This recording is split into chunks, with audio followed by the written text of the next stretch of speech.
Iya pemirsa, setelah mengamati perdagangan saham di Bursa Efek Indonesia, kita akan menuju Jakarta Futures Exchange untuk mencermati perdagangan komoditas.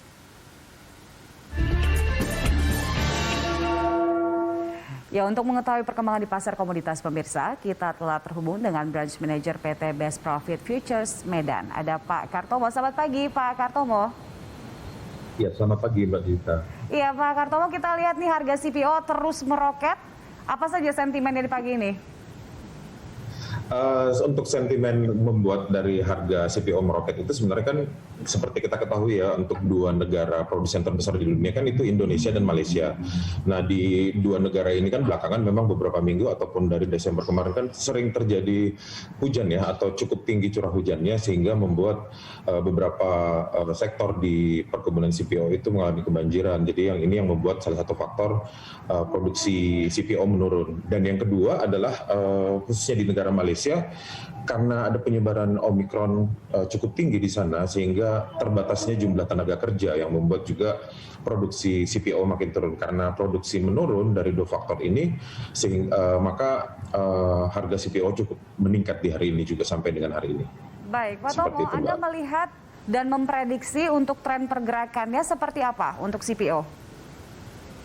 Untuk tren pergerakannya untuk CPO sebenarnya masih meningkat ya, dan ini sangat bagus untuk bagi para calon investor karena bisa dibilang peningkatan harga ini ada pengulangan kembali karena dua faktor tadi yang sampai sekarang memang belum selesai, kasus Omikron dan curah hujan seperti itu, Mbak. Oke, karena kita lihat kenaikannya sudah cukup tinggi, apakah Anda melihat saat ini rawan profit taking, Pak Tomo? Nah, untuk rawan profit taking bisa dibilang ada terjadi seperti itu karena di beberapa pasar komoditi ketika harga memang sudah meningkat gitu ya, memang ada aksi taking seperti itu, Mbak, yang akan dilakukan oleh para investor. Baik. Nah, saran Anda kepada investor untuk CPO, apakah sudah masih bisa masuk untuk saat ini atau seperti apa? Nah, saran saya karena memang melihat kondisi yang terjadi dua faktor tadi di jawaban saya sebelumnya, sebaiknya tidak usah terlalu terburu-buru dulu untuk profit taking karena ada kemungkinan bisa ada mengambil keuntungan kembali atau market kemungkinan CPO ini akan kembali menembus di harga tertingginya seperti itu. Oke, masih ada potensi untuk naik kembali di CPO. Nah, kita ke harga emas untuk pagi ini seperti apa, Pak Tomo?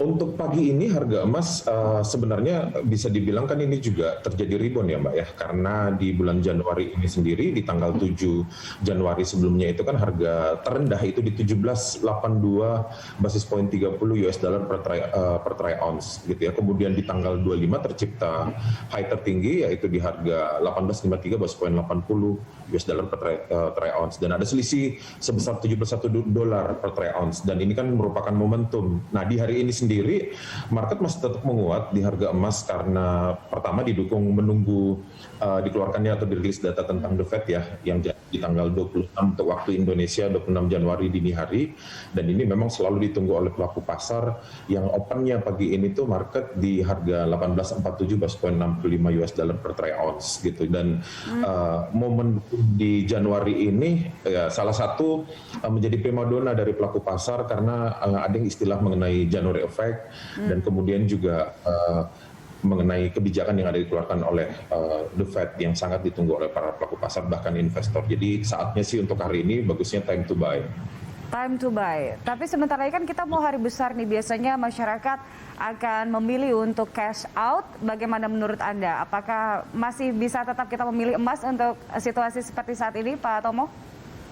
Nah, menurut saya untuk situasi saat ini yang memang bisa dibilang kan karena ada rebound tadi dengan harga yang memang harga emas sih sebenarnya belum turun ya, ataupun belum ada penurunan, dan ini memang saatnya untuk investor ataupun para pelaku pasar melihat ini memang momentum untuk saat ini untuk kita join di awal ataupun pengambilan posisi beli yang bisa kita persiapkan karena ya seperti kita ketahui bersama sebentar lagi kan atau tepatnya di 1 Februari kan nanti akan keluar ini ya hari Imlek ya. Nah, ini kan bisa kumpulin cuan untuk kita manfaatkan seperti itu, Mbak.